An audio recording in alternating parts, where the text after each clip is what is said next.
You don't belong here. Stop pretending you matter. That was the sentence that sliced through the air like a glass shattering on tile. My mother-in-law's voice wasn't raised, but the sharpness of her words cut deeper than if she had screamed. She said it once, then again, slower, as if repetition would make it true. I sat there frozen, my smile glued to my face like a mask I couldn't peel off. My fingers tightened around my glass until I was afraid it might crack in my hand. My chest burned, but my face stayed neutral. I knew every pair of eyes at that table was on me, waiting to see if I'd cry, shout, or storm off. Instead, I sipped my water like it was fine wine and forced my lips to curve upward. Inside, though, it felt like someone had poured ice water down my spine. My stomach dropped so fast I thought I might be sick right there at the dinner table. But I didn't flinch, not 1 inch. And here's the part I didn't realize at that moment. Within minutes, this scene would unravel into something no one at that table expected. And I would walk away with 3 lessons burned into me so deeply that even now I can't forget them. It was supposed to be an ordinary Saturday night, nothing extravagant. My husband had convinced me to come over for his mother's birthday dinner. "It'll be fine," he'd said earlier in the car, his hand resting on my knee. "She's been in a good mood all week. Let's just keep it simple." The dining room was glowing with soft yellow light from the chandelier. A frosted cake sat proudly at the center of the long wooden table, surrounded by platters of roasted vegetables, bowls of salad, and the kind of over-seasoned meatloaf my father-in-law insisted was family tradition. The smell of garlic and onions clung to the air. Everyone was dressed for the occasion. My husband in his usual button-down, his brother in a polo shirt, a couple of cousins I barely knew, laughing too loudly at jokes that weren't funny.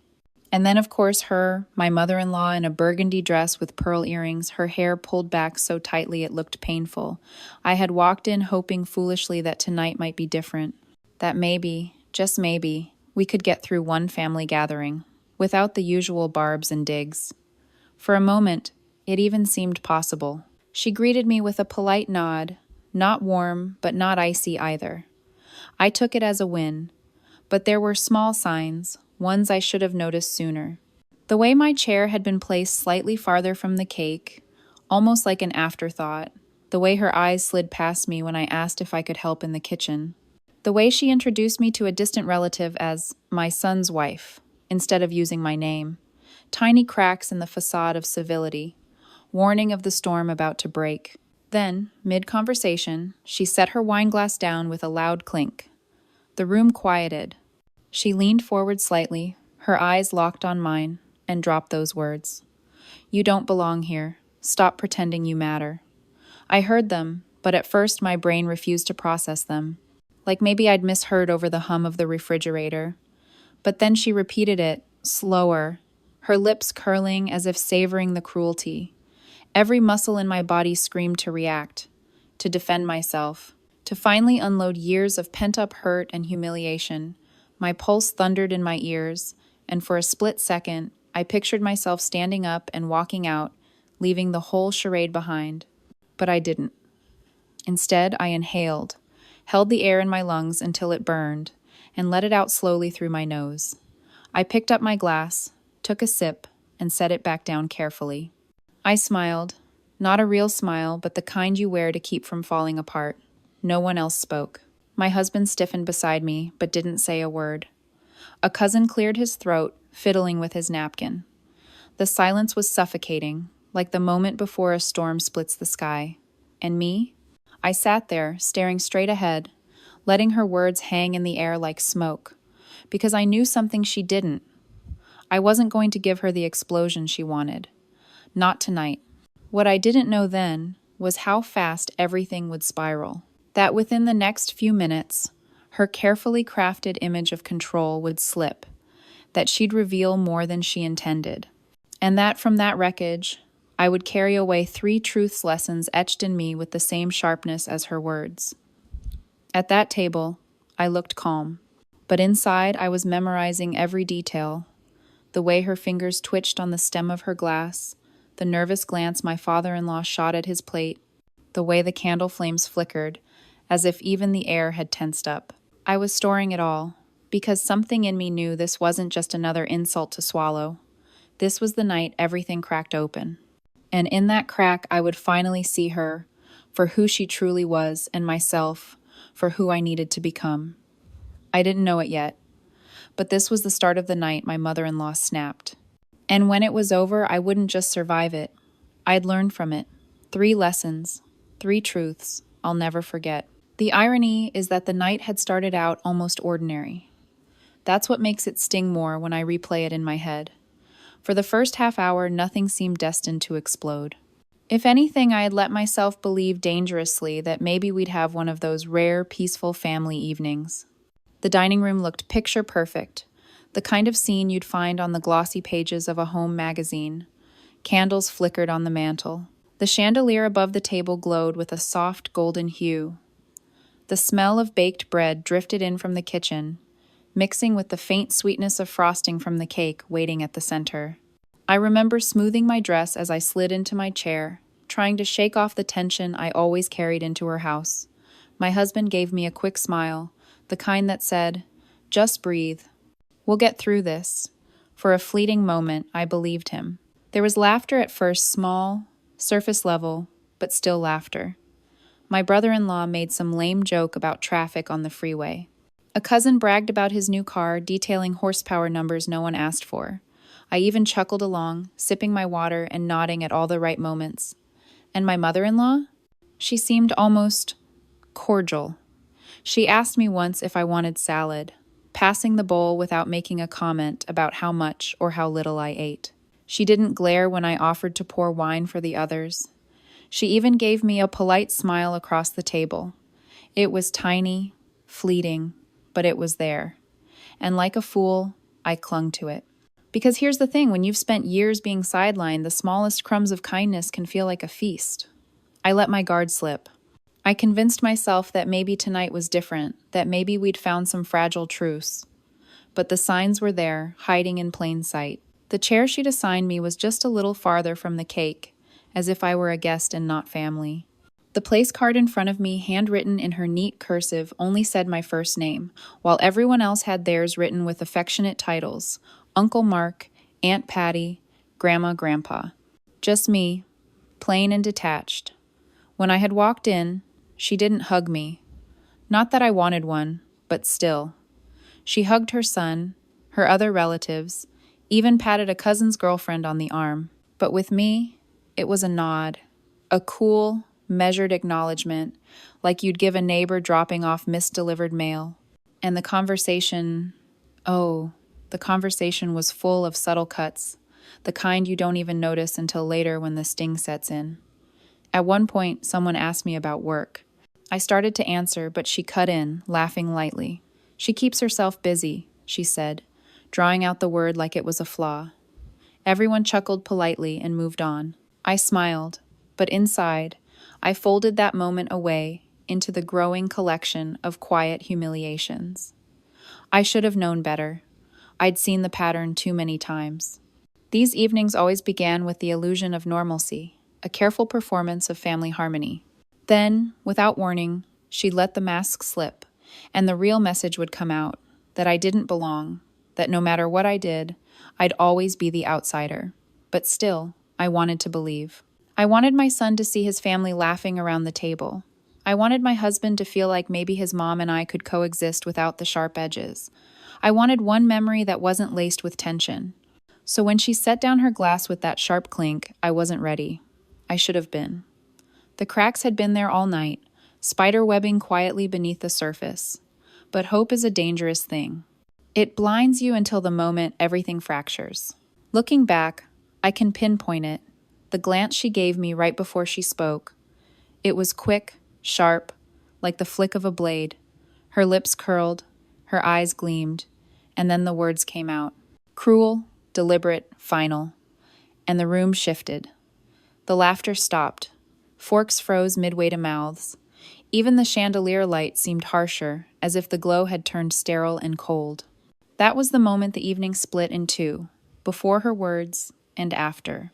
But I'll tell you this, I don't regret sitting there silently, my fingers curled tight around that glass, because even in that silence I was learning. Even before the lessons were fully formed, something inside me was cataloging every detail.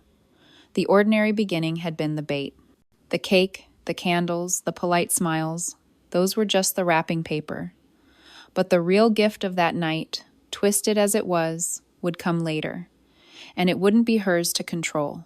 The thing about that night is it didn't happen in isolation. Her words weren't lightning striking out of a clear blue sky. They were the latest crack in a wall that had been crumbling for years. If I'm being honest, by the time she set her glass down and said I didn't belong, part of me wasn't even surprised. Because this wasn't new. This was just the loudest echo of a pattern that had been haunting me since the day I married her son. I still remember moving into their house right after our wedding. My husband and I were saving for a place of our own, so staying with his parents for a few months made sense financially. The first night, I unpacked my suitcase in the guest room, our room, as I thought of it then. She leaned against the doorframe, arms folded, and said, "Just remember, this is my house. Don't start redecorating." Her smile was thin, but her eyes weren't smiling at all. I laughed nervously, but the truth landed heavy. This wasn't a home for me. It was hers, and I was merely tolerated. That tone carried into holidays. One Christmas, when I offered to host at our apartment, she waved me off like a child begging for candy. "It's too much for you. Let the adults handle it," she said, even though I was 29 at the time, perfectly capable of roasting a turkey. That year, she bragged to everyone about how she saved me from being overwhelmed, as if I were some fragile glass ornament she couldn't trust not to break. And then there was the birthday party for my son, her grandson. I had spent hours baking a cake, decorating it with his favorite superheroes. He was beaming when I brought it out. But before I could even set it on the table, she clucked her tongue and said, "Well, that's homemade." The word dripped like poison. Then she disappeared into the kitchen and returned with a store-bought cake, taller, shinier, perfectly frosted, with his name piped in blue icing. She pushed mine to the side like it was an afterthought. My son's little hands reached for the new cake because everyone else was cheering over it. I smiled through tears that night, telling myself it didn't matter. But it did. The smaller things cut just as deep. At family gatherings, she would introduce me simply by name, while others were introduced with pride. "This is my daughter-in-law, the lawyer," or my nephew, the engineer. With me, it was just a name, flat and stripped of identity. Once, when I tried to join a conversation about parenting, she interrupted with, "Well, real mothers know," as if my experience didn't count. I told myself to let it go, to be the bigger person, to smile, nod, and take the high road because peace was worth more than pride. My husband would tell me, "She'll warm up eventually, just give it time." And I believed him, or maybe I wanted to. But each slight added up, stacking like bricks until I was carrying a wall of weight no one else could see. By the time we sat down at that birthday dinner, I was already braced for impact, whether I admitted it or not. That's why her words didn't shock me as much as they should have.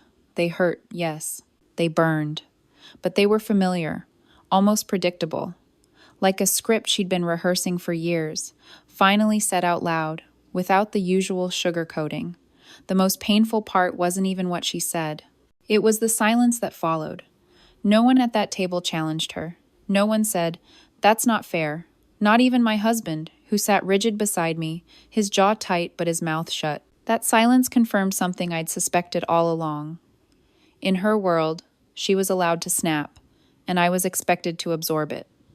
But here's the mistake. She made silence doesn't mean surrender. I wasn't absorbing anymore. I was cataloging, filing away every moment like evidence. And eventually evidence piles up so high you can't ignore it. So when she snapped that night, it wasn't just about those words. It was about years of subtle humiliations, of being erased, of being told I was less. That was the real fuel behind my calm smile and the lessons I would soon voice. She thought she was putting me in my place. But all she really did was prove, in front of everyone, what I had known for years. The cracks weren't mine. They were hers. The sound of her glass hitting the table still rings in my ears. It wasn't even loud, not really. Just a delicate crystal stem clinking against wood, but in that silence, it was thunder. My mother-in-law leaned forward, eyes narrowing, and repeated those words. You don't belong here. Stop pretending you matter. For a heartbeat, no one moved.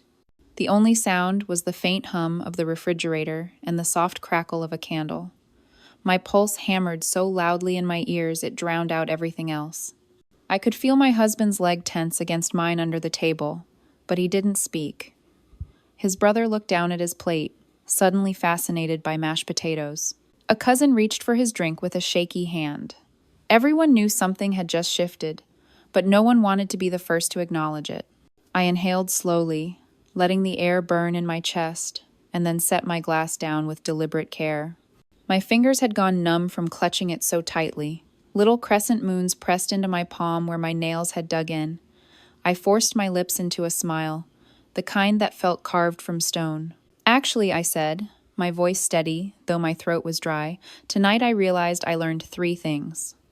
The room went stiller, if that was even possible. She blinked at me, confused for the briefest second, then smirked as if daring me to go on. Lesson 1. Silence can be sharper than a scream. I didn't say it out loud yet, but I let the thought sit there, just behind my smile, letting her stew in the unexpectedness of my calm. My heart was racing, but my voice didn't betray me. I leaned back slightly, crossing my hands in my lap, reclaiming space she thought she'd taken. She scoffed, breaking the tension for a moment. Oh, really? Her tone was dripping with mockery. Do tell, dear. Enlighten us. The mocking dear stung, but I refused to flinch. Well, I said lightly, it turns out when someone snaps, everyone sees more than they intended to show. Her eyes narrowed, a flicker of unease crossing her face before she masked it with another smirk. She reached for her glass again, but her hand trembled just slightly. I saw it. So did the cousin across the table, whose eyes darted between us like he was watching a tennis match. The air was thick, heavy with things unsaid. Even the candle flames seemed to lean toward us, caught in the pull of this silent war. I felt the sweat gathering at the base of my neck, but my face stayed calm, my voice smooth. Funny thing about belonging, I added, tilting my head. Sometimes the ones who shout the loudest about it end up proving the opposite. A sharp intake of breath came from someone at the table. My father-in-law shifted in his chair, pretending to reach for the breadbasket just to break the moment, but no one spoke. No one dared. Her lips parted, ready to fire back, but nothing came out. For once, the woman who always had a cutting remark, always had the last word, was caught mid-sentence. And that was the moment I knew. Not that I had won this wasn't a competition, but that her grip, her unshakable authority in this family, had cracked, and everyone had seen it happen. The candles flickered again, as if in agreement. My son, sitting beside me, shifted closer, his small hand brushing mine under the table. I curled my fingers around his, grounding myself in that tiny, steady warmth. My heart was still pounding, but it wasn't fear anymore. It was clarity. Because here's the truth. When she snapped, she thought she was humiliating me. She thought she was putting me in my place. But all she really did was reveal her own. And I didn't need to shout, didn't need to cry, didn't need to leave in tears. All I needed was to stay seated, calm, and let her unravel in her own silence. That dinner table had become a stage, and whether she realized it or not, everyone had just watched her lose control. And me? I wasn't playing the role of the outsider anymore. I was the one holding the script. For a long second, the table was silent, heavy with tension. My words were still hanging in the air, and I could feel every eye shifting between me and her. The birthday candles flickered in the draft, as if even the air knew what had just happened. My mother-in-law leaned back in her chair, her smile brittle, almost breaking. She tilted her glass and took a slow sip of wine, but her hand trembled, and I noticed the faint clink of crystal against her teeth. It was subtle, but in that silence it was deafening. Well, she finally said, her voice sugar-coated, sharp beneath the sweetness. We've all had enough theatrics for one evening, don't you think? The word theatrics landed like another slap. It was her way of dismissing me, making me look dramatic, as if she hadn't been the one to detonate the whole dinner. My husband shifted beside me, his hand brushing my arm under the table, a silent question. Do we let this go? But I wasn't letting it go. Not this time. I leaned forward just slightly, keeping my tone calm, conversational, almost pleasant. Funny you say that, because what I've noticed is this. When someone accuses others of theatrics, it usually means they're afraid of being seen. Her smile faltered. The muscles around her jaw tightened, her eyes narrowing just enough for me to see the crack. My brother-in-law coughed into his napkin, trying to hide a smirk. A cousin's eyes widened, darting between us like she couldn't believe this was happening out loud. My father-in-law shifted in his seat, staring down at his untouched bread, pretending to be invisible. And then my mother-in-law snapped again. "You've always been ungrateful," she said, her voice rising.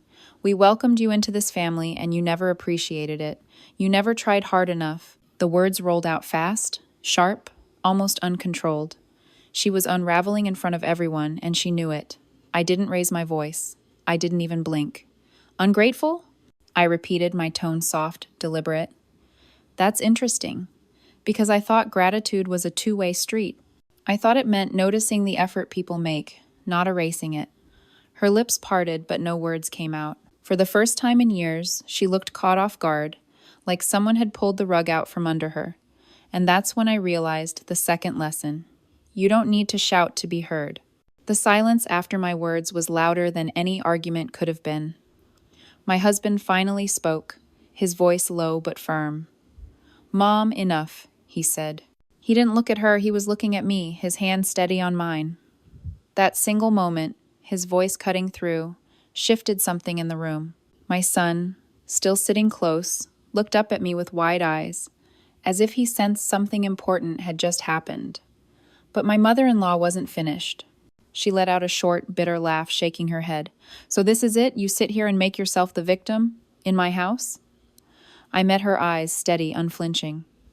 "No," I said simply. "I'm not the victim. I'm the witness. And everyone else here saw it too."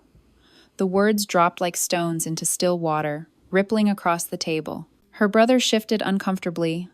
A cousin cleared his throat. Even my father-in-law finally raised his eyes, his face pale, lips pressed tight. She opened her mouth again, but this time nothing came out. The power she had wielded so easily, so effortlessly, was slipping, and she knew it. I sat back, my smile calm, almost gentle. "That's the third thing I learned," I added quietly. "When someone loses control, it's not the person they attack who looks weak, it's them." Her hand froze midair, the wine glass hovering inches from her lips. The words had landed. Everyone knew it. The table buzzed with the kind of awkward energy that comes when a truth is spoken too plainly to be ignored. My husband cleared his throat, muttered something about cutting the cake, trying to break the spell.